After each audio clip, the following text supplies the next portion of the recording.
Abasumba b'abalokole mu tawuni kanso y'e Kasangati awatali kwesalamu batadde abakulembeze mu kitundu kino ku nninga okuvaayo okunnyonnyola ensonga eyaviiriddeko okumenya ekkanisa eya Imitators of Christ esangibwa e Nangabo emaze ku ttaka lyayo ebbanga ery'emyaka 5. Abantu b'emukole be mutulugunya n'olwekyo tuvumira ekikolwa kino wadde kikoleddwa ku balokole oba Baanglikani oba baddiini ki ekikolwa kino ekyokumenya omulimu gwa Katonda tukivumira ne sekuvumirira. Sobo waleeta eddembe ly'okusinza Mukama waffe era ffe abaloke tukwenyumirizaamu nnyo n'enzikiriza endala kubanga tulina eddembe ly'okusinza nti omuntu asobola okusinza nga bw'ayagala naye kaakati wenjogerera wanene Kasanga Town Council akalulu ali ku kata ye Town Kiraaka akalulu kafa akata ka Protecting the Gains kubanga Protecting the Gains eya Kasangati ate yine eggwawo nti ekyaki ebadde esumbibwa ebeeramu abantu oli yagisazeesaze ng'ate Town Kiraaka mulamba wa Kasanga Town Council n'agisuula ku ttaka nga talina gwe yeebuuzizaako. Wetutuukidde mu kifo awabadde ekkanisa eno ng'ebintu byonna biri ku ttaka era ng'enkondo z'ekkanisa zibadde ziraga nga abaazimenye bwe baakozesezza ebyuma ebisala nga n'amabaati gonna gasuuliddwa eri nga wano abasumba ab'enjawulo mu kitundu babadde bakuŋŋaanye mu ngeri y'okudduukirira enduulu. Nero Siwano yandijulidde n'agamba bannange batugamba kubanga chairman oba mugamba ye yandinoonyeza omusumba n'amukola atya n'amugamba munnange baŋŋambye kino ate era nga ne kuno kuliko era abakulembeze b'abasumba bw'ova wano ku fraternity tuyina mukulu Sebuufu amanyiddwa wonna wandimugambye nti waliwo ekkanisa yo gye tugenda okukola kutya okumenya bwe tutuuka ku meeya ng'agamba tamanyi kati ate awo tuba ebintu biba bizibu nnyo. Abalina emisango ayitibwe awuzesibwe ng'emisango gwo bwe giyina kubeera naye chairman atugambye kanisa terina buzibu mu kitundu kati ekitegeeza ayina ekizibu ye yasaze kanisa y'abalokole ate bagikoze balina ettima mu kalulu bali mu kutta kalulu ka President Museveni okugamba nti gavumenti ya Museveni ye yazzeewo kyaki erwane abalokole balwane ne Museveni. Atwala ekkanisa eno eyamenyeddwa omusumba Naatulinda John Bosco atubuulidde ku byaliwo. Ekkanisa eno ebadde in existence okuva 2021 mu mwaka nga gutandika twatandika ekkanisa eno era ne tu acquiringa ettaka lino nga lituweebwa omu ku bakadde b'ekkanisa n'atuwandiikira ebiwandiiko ebikakasa nti ekkanisa eyina ekifo kyayo era ebiwandiiko biri mu mannya g'ekkanisa era tuli registered mu URSB ate tuli mu umbrella eya NAFBAC.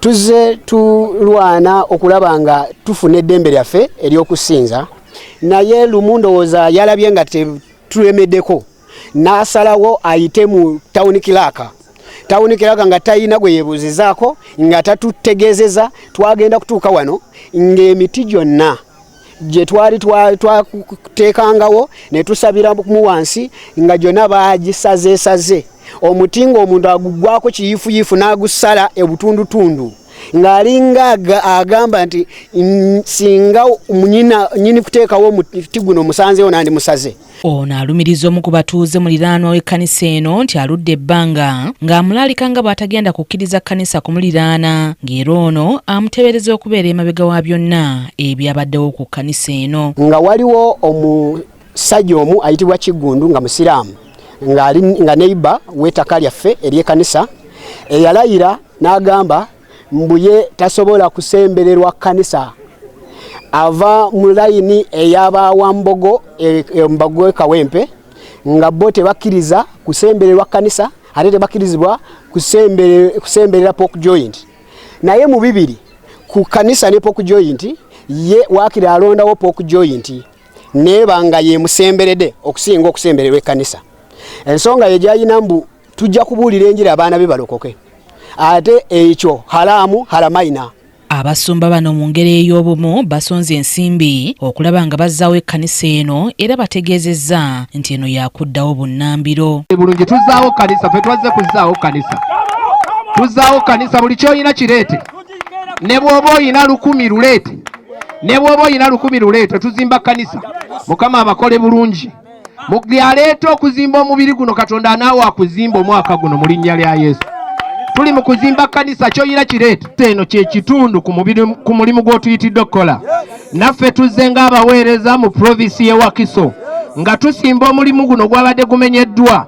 Leka eggulu lyennyini ayi Katonda omwesigwa likwegattemu.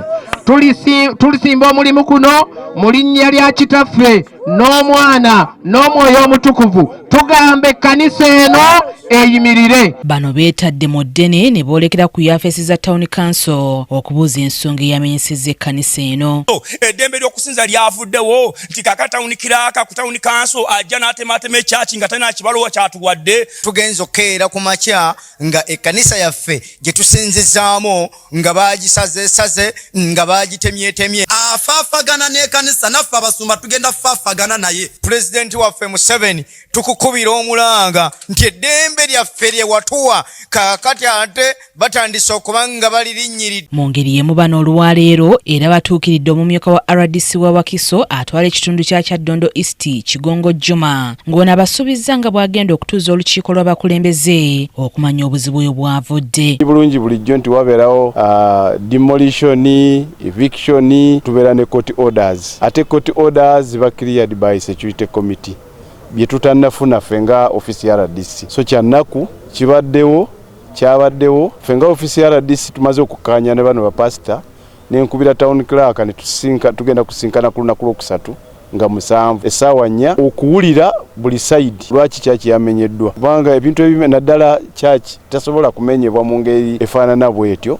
It's an institution. Eteekwa okubeera nga eri warned, eteekwa okubeera nga eri informed through writing, and there should be a formal communication. Ono era asuubiza abasumba nti abakikoze ekyokumenya ekkanisa baakukangavvulwa. Era kino ekinoonya ensobi, buli omu n'akwata ensobi za munne nga te pulezidenti yalagira teri kumenya bintu institution yonna nga tewali court order oba nga security committee tetegeezeddwa. So tujja kwagala Town Clerk atunnyonnyole lwaki ekintu kino kyakoleddwa. Tetuli basanyufu naffe nga ofisi ya President okulaba nga ekintu kino kyakoleddwa, n'olwekyo nnyolwa nnyo n'abo abatuukiddwako ensonga eyo, naye nga gavumenti tujja kisolovinga, tujja kyandolinga, era wabeerawo ebitagenda bulungi kyaki tujja kubanga tugiprotectinga, kubanga kyaki za institution ekuŋŋaanyirwamu abantu abangi. Ssebugenyi Joseph yakusakidde eggulire lino ku KTV Amalindirire.